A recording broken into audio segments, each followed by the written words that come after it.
ఘనతకు ఈ ఘనతకు నిదర్శనంగా Guinness world records ప్రతినిధి గౌరవనీయులు రిషినాథ్ గారిని వేదిక మీదకి రావాల్సిందిగా కోరుతూ గిన్నిస్ వరల్డ్ రికార్డ్ సర్టిఫికేట్ ను గౌరవ ముఖ్యమంత్రి వర్యుల వారికి అందజేయవలసిందిగా కోరుతూ మీ అందరి కరతాళ ధ్వనుల మధ్య వారికి సాదర స్వాగతం సుస్వాగతం తెలియజేస్తున్నాం. రాష్ట్ర ప్రభుత్వం విద్యార్థుల సమగ్ర అభివృద్ధి కోసం తీసుకుంటున్నటువంటి నిబద్ధతకు నిలువెత్తు నిదర్శనం. ఈ రికార్డ్ మన విద్యార్థులు, తల్లిదండ్రులు, ఉపాధ్యాయులు సమగ్ర అభివృద్ధి కోసం చేస్తున్నటువంటి ప్రయత్నాలకు ప్రపంచ స్థాయి గుర్తింపుగా నిలుస్తోంది. తల్లిదండ్రులు, ఉపాధ్యాయుల మధ్య సహకారం, పరస్పర జవాబుదారీతనం, ఇలా ఎన్నో రకాలైనటువంటి చక్కటి కార్యక్రమాలు మన ముందుకు తీసుకురావడం జరిగింది. ఈ సందర్భంగా ప్రత్యేకమైనటువంటి ధన్యవాదములు మరొకసారి మీ అందరి కరతాళ ధ్వనుల మధ్య వారికి ప్రత్యేకంగా అందిస్తూ ఉన్నాం.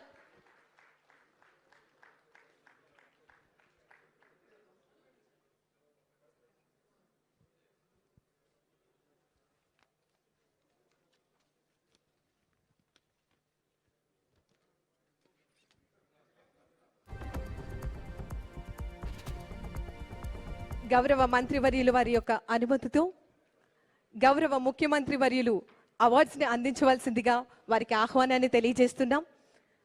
అవార్డ్స్ ని అందుకోవాల్సిందిగా అవార్డీస్ అందరినీ కూడా ఆహ్వానం తెలియజేస్తూ ఉన్నాం.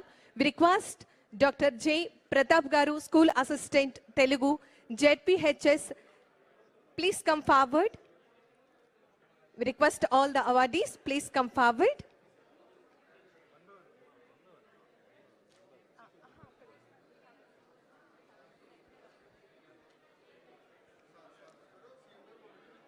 విద్యారంగంలో ప్రతిభ కనపరిచినటువంటి ఉత్తమ ఉపాధ్యాయులకు ఈరోజు స్టేట్ బెస్ట్ టీచర్ అవార్డుని గౌరవ ముఖ్యమంత్రి వర్యులు గౌరవనీయులు శ్రీ నారా చంద్రబాబు నాయుడు గారి యొక్క చేతుల మీదుగా అందించడం జరుగుతుంది.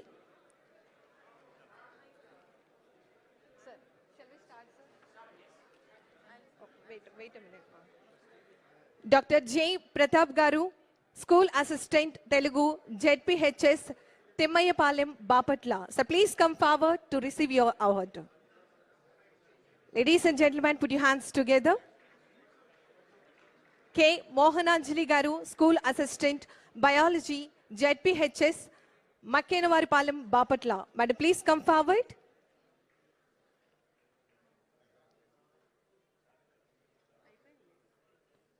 We welcome M. Dhanalakshmi garu, secondary grade teacher, MP UPS, Adhanki, Bapatla. Please come forward, ma'am.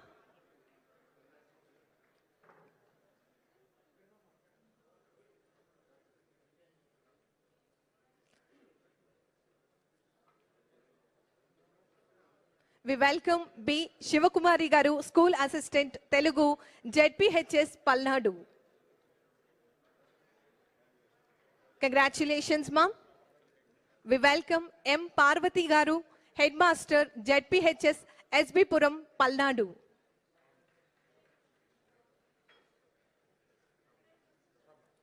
We welcome M. Muhammad Isa garu, school assistant Telugu, ZPHS, Bandlapalli, Sri Satya Sai Jilla.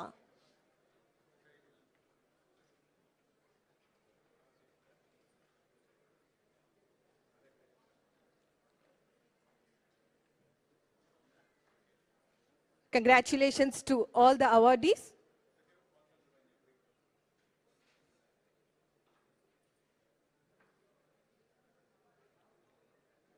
Now we welcome P. Jayachandra garu, school assistant Hindi, ZPHS, Sri Satya Sai Jilla.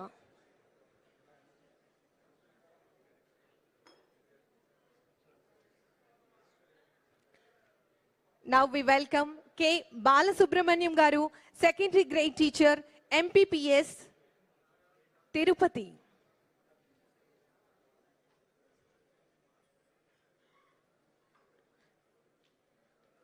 Now we welcome S. Ramakrishna garu, school assistant PD, ZPHS, Eguvavidi, Tirupati.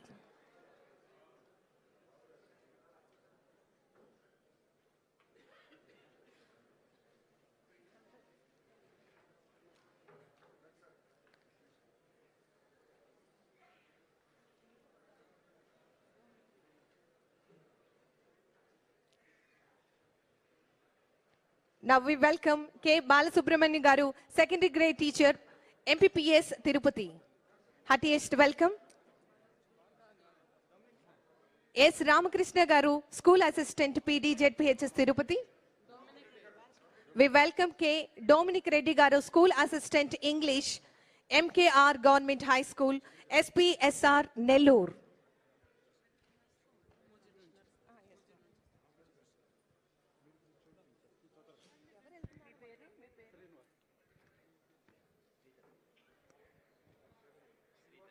గొల్లేరు Srinivasarao garu PSHM MP school Nidamanuru main. BV Sridhar Babu SA English ZPHS Narsapuram. DJ Devaraj principal 8P TWRS Vissannapeta. Shri Sheikh Usman Pasha SA maths ZPHS plus Dharmaji. Telangana రాష్ట్ర సాధనలో teachers కీలక పాత్ర పోషించారని CM Revanth Reddy గుర్తు చేశారు. హైదరాబాద్ హైటెక్స్ లో తెలంగాణ ప్రభుత్వం కొలువుల పండగ కార్యక్రమం నిర్వహించింది. ఈ కార్యక్రమంలో సీఎం రేవంత్ రెడ్డి పాల్గొన్నారు. 5,000 మంది జేపీఓలకు నియామక పత్రాలు అందజేశారు. తెలంగాణ ఉద్యమకారులకు గత ప్రభుత్వం గుర్తింపు ఇవ్వలేదని మండిపడ్డారు. పంచాయతీ రెవెన్యూ శాఖ సిబ్బందిని దొంగలుగా చూశారని, వారి సమస్యలను పట్టించుకోలేదని రేవంత్ రెడ్డి విమర్శించారు.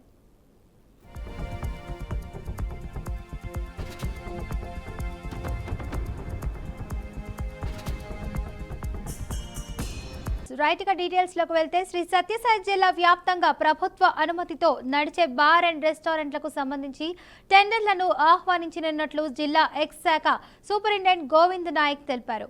మొత్తం 12 బార్ అండ్ రెస్టారెంట్లకు గాను ఇప్పటి వరకు 7 టెండర్లు పూర్తయ్యాయని, మిగిలిన 5 టెండర్లను ఈ నెల 14వ తేదీలోపుగా దరఖాస్తు చేసుకోవాలని ఆయన సూచించారు. కొంతమంది బార్లలో నష్టాలు వస్తున్నాయన్న అపోహలు సృష్టిస్తున్నారని, ఆ వాస్తవాలను ప్రజలు నమ్మవద్దని గోవింద్ నాయక్ స్పష్టం చేశారు. ఈ 14వ తారీఖు ఈ కొత్త ఎక్సైజ్ పాలసీలో భాగంగా 2025 నుండి 2028 వరకు 3 సంవత్సరాలకు ఈ బార్ పాలసీ నోటిఫికేషన్ వేయడం జరిగింది ప్రభుత్వం వారు. దీన్ని సెకండ్ దఫాలుగా 5 బార్లు మన జిల్లాలో 5 బార్లు ఉన్నాయి. ఈ 5 బార్లకు ధర్మవరంలో 2, కదిరిలో 1, మడసిర 1, హిందూపురం 1, ఈ 5 బార్లకు రీనోటిఫికేషన్ వేయడం జరిగింది. ఈ రీనోటిఫికేషన్ 3వ తారీఖు నుంచి అమల్లో ఉంది. ఇది 14వ తారీఖు 6 గంటల వరకు కూడా అప్లికేషన్ వేసుకోవచ్చు. ఈ అప్లికేషన్ వేసుకోవడం వాళ్ళకి నేను కొత్త వ్యాపారస్తులందరికీ కూడా ఆహ్వానిస్తున్నాను. ఈ వ్యాపారము గతంలో ఎక్కువ రేటు ఉండేది. లైసెన్స్ ఫీజు వచ్చేసి 85 నుంచి 75 లక్షల వరకు ఉండేది. ఇప్పుడు 35 లక్షల నుంచి 50 లక్షల ఉంది. కావున లైసెన్స్ ఫీజు తగ్గింది. అలాగే టైమింగ్ కూడా మనకు మార్నింగ్ 10 గంటల నుంచి అర్ధరాత్రి 12 గంటలకు కూడా వ్యాపారం చేసుకునే అవకాశం ఉంది. కాబట్టి ఇది మంచి లాభాలు వచ్చినటువంటి స్కీమ్ ఇది. కావున కొత్త ఈ పాత ఎక్సైజ్ పాలసీలో ఉన్న వాళ్ళే కాకుండా ఈ కొత్త ఏరియా వ్యాపారం చేసే వాళ్ళు కూడా, రియల్ ఎస్టేట్ వ్యాపారం కానీ, స్టార్ హోటల్స్ ఉండే వాళ్ళు కానీ, ఇలా ఏరియా వ్యాపారం చేసే వాళ్ళు కూడా ఈ రంగంలోకి ఆహ్వానిస్తున్నాము. దీంట్లో మంచి లాభాలు వచ్చేదానికి అవకాశం ఎక్కువ ఉన్నాయి. మేము ప్రభుత్వం తరఫున వాళ్ళకి అన్ని రకాలుగా సహకరిస్తాము. ఈ కొత్త రాష్ట్రంలోని వైసీపీ సహా టీడీపీ, జనసేన విశాఖ ఉక్కు స్టీల్ ప్లాంట్ని అమ్మేయాలని చూస్తున్నారని సిపిఐ జాతీయ కార్యదర్శి నారాయణ ఆరోపించారు. ఈ 3 పార్టీలు ప్రజలను మోసం చేసే పార్టీలని విమర్శించారు. పవన్ కళ్యాణ్ మాటపై ఉండే మనిషి కాదని, ఉదయం, మధ్యాహ్నం, సాయంత్రం ఇలా పూటకో మాట మార్చే వ్యక్తి అని విమర్శించారు. చంద్రబాబు తన గొప్పల కోసం బనకచర్ల ప్రాజెక్టుపైనే దృష్టి పెట్టారని ఆరోపిస్తూ నారాయణతో మా ప్రతినిధి Baswaraj face to face. Suravaram Sudhakar Reddy సంస్మరణ దినోత్సవ కార్యక్రమానికి సిపిఐ జాతీయ కార్యదర్శి నారాయణ గారు ముఖ్య అతిథిగా హాజరయ్యారు. ప్రస్తుతం ఆయన మన వద్ద ఉన్నాడు. కేంద్ర రాష్ట్ర ప్రభుత్వాల యొక్క పరిపాలన గురించి ఆయన అడిగి తెలుసుకునే ప్రయత్నం చేద్దాం. సార్ చెప్పండి, ఏదైతే విశాఖ ఉక్కు పరిశ్రమ గురించి గత కొన్నాళ్ళుగా డైలామా ఉంది, అంటే రూలింగ్ ప్రభుత్వం ఏం చెప్తుంది, ప్రతిపక్షం ఏం చెప్తుంది, కమ్యూనిస్టులు ఏం స్టాండ్ తీసుకున్నారు, కొంచెం వివరంగా చెప్పండి. కమ్యూనిస్టుల మొట్టమొదటి నుంచి కూడా పరిశ్రమ అభివృద్ధి కావాలి, పరిశ్రమకు ఉపయోగపడే సహాయం కేంద్ర ప్రభుత్వం రాష్ట్రం సహాయం చేయాలని చెప్పి మేము కోరుతున్నాం. విశాఖపట్నం స్టీల్ ప్లాంట్ కూడా మొట్టమొదటి నుంచి కూడా క్యాపిటివ్ మైన్స్ దానికి ఇవ్వాలి. ప్రైవేట్ వాళ్ళకి క్యాపిటివ్ మైన్స్ ఇచ్చి ఫ్యాక్టరీ లేని వాళ్ళు కూడా క్యాపిటల్ మైన్స్ ఇచ్చి, అంటే గన్లు దాని ఏమో మైన్స్ ఇచ్చి పబ్లిక్ సెక్టర్ ఇవ్వడం ఏంటి? దానివల్ల నష్టపోతూ ఉంది. దానికి ఎక్స్పాన్షన్ కావాలా, ఎక్స్పాన్షన్ కావాలంటే పర్మిషన్ ఇవ్వరు. ఎక్స్పాన్షన్ పర్మిషన్ ఇవ్వకుండా, క్యాపిటల్ మైన్స్ లేకుండా, మీరు దానికి ఇచ్చే రాయితీలు ఇవ్వకుండా, ఫండ్స్ ఇవ్వకుండా అడ్డం కొడతా ఉంటే అది సిక్ అవుతుంది అన్నమాట వాస్తవం. అంతేగాని కంపెనీస్ వల్ల కాదు. ఇది కావాలని ఉద్దేశపూర్వకంగానే, అంటే పడుకొని నిద్రపోయేవాడిని లేపచ్చు, మేల్కొని నిద్రపోయి నేను లేపుతాం. ఇది అమ్మాయిల ప్రయత్నానికి వాళ్ళు వచ్చేసారు. అది గతంలో వైసీపీ ప్రభుత్వం కానీ, టీడీపీ ప్రభుత్వం కానీ, పవన్ కళ్యాణ్ కానీ ముగ్గురు ఈడు కొట్లాడుకుంటున్నారు. కానీ స్టీల్ ప్లాంట్కి వచ్చేకాడికి ముగ్గురు కలిసి దాన్ని అమ్మేయాలని ప్రయత్నిస్తున్నారు. అయితే గతంలో పవన్ ప్రశ్నిస్తానన్నాడు, కార్మికులు లేదా సామాన్య ప్రజల పక్షాన పోరాడతానన్నాడు. మరి ఈ విశాఖ ఉక్కుపైన మాట మారుస్తున్నాడు. అంటే గతంలో ఒక మాట, ఇప్పుడు ఒక మాట చెప్తున్నాడు. ఎలా చూస్తారు? ఆయన మాట మీద ఉంటాడని నువ్వు అనుకున్నావు. ఆయన ఉదయం ఒక మాట, మధ్యాహ్నం ఒక మాట, సాయంత్రం ఒక మాట మాట్లాడుతూ ఉన్నాడు. చేగూర డ్రెస్ వేసుకుంటాడు, సనాతన ధర్మం వేసుకుంటాడు, వాళ్ళు గుండు కొట్టుకుంటూ పోతుంటాడు. అది ఆయన కాదు ప్రామాణిక Chandrababu Naidu is a political leader. 3-4 మాటలు ముఖ్యమంత్రి చేసినవాడు. మీకు ఒక స్టెబిలిటీ ఉండాలి కదా. మీరు ఒక స్టీల్ ప్లాంట్ అమ్మనేమని చెప్పిన వాళ్ళు మీరే ఇప్పుడు స్టీల్ ప్లాంట్ అమ్మేస్తుంటే ఎందుకు దొంగ తెలుగుంటుంటున్నారు అన్నారు. పదం ఉందా చంద్రబాబు నాయుడే. తర్వాత బీజేపీ వాళ్ళు అప్పుడు కూడా మేము దీన్ని అమ్మమని చెప్పారు. మరి ఇప్పుడు ఏమంటున్నారు? మామూలు కమ్యూనిస్ట్ మీద పెళ్ళేస్తున్నారు. మరి జగన్మోహన్ రెడ్డి కానీ, పవన్ కళ్యాణ్ కానీ నేను ఇక్కడే గేట్లో కూర్చుంటామని చెప్పారు. ఇప్పుడేమన్నారు? మీరంతా కలిసి ఈడేమో గుద్దులాడుకుంటారా, నొప్పి తగలకుండా, ఢిల్లీ పోయి ముద్దులాడుకుంటారా, ఇక్కడ ప్రజలను మోసం చేస్తారా? కాబట్టి ఈ 3 పార్టీలు కూడా ప్రజానికి మోసం చేసే పార్టీగా మేము గుర్తిస్తూ ఉన్నాం. రాయలసీమలో అనేక ప్రాజెక్టులు అరకొరగా ఉన్నాయి. ఒక 8-10 వేల కోట్లు ఖర్చు పెడితే బాగా అవుతుంది, రైతాంగం సస్యశ్యామలం అవుతుంది, సీమ అభివృద్ధి అంటున్నారు. అయితే ముఖ్యమంత్రి చంద్రబాబు నాయుడు ఏదైతే పోలవరం టు బనకచెర్ల అని చెప్పి 1,00,000 కోట్లు పెట్టడానికి సిద్ధమయ్యాడు. ఎలా చూస్తారు? ఇది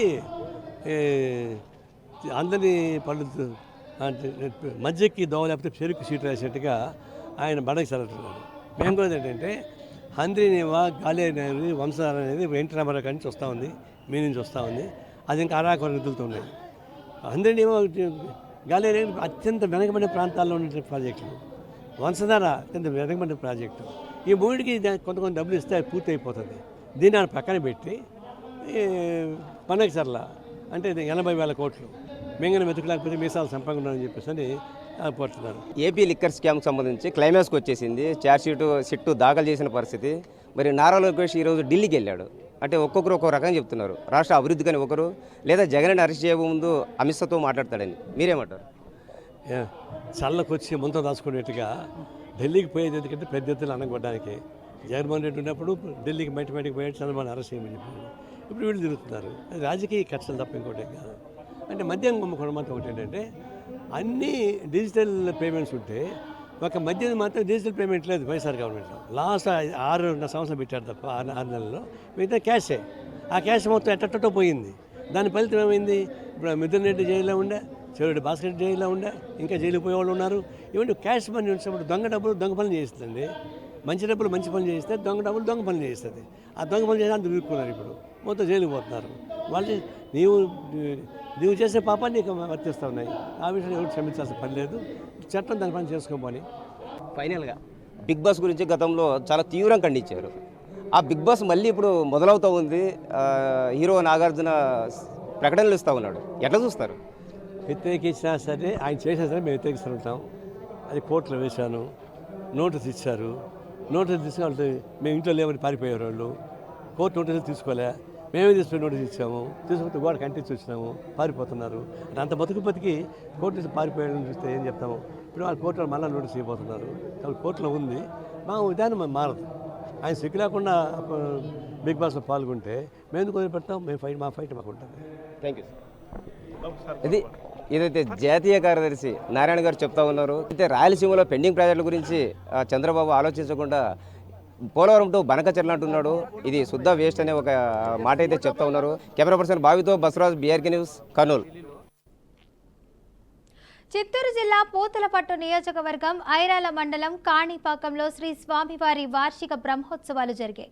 ఇందులో భాగంగా 10వ రోజు ఉదయం యాగశాలలో పూర్ణాహుతి, వసంతోత్సవం, పుష్కరితో త్రిశూల స్నానం అత్యంత వైభవంగా నిర్వహించారు. ఈ కార్యక్రమంలో దేవస్థానం ఈవో శ్రీ పెంచల కిషోర్, స్థానిక సర్పంచ్ శాంతిసాగర్ రెడ్డి, కాణిపాకం ఎస్ఐ నరసింహులు, దేవస్థానం అధికారులు, సిబ్బంది, అర్చకులు, వేద పండితులు మరియు ఉభయదారులు తదితరులు పాల్గొన్నారు.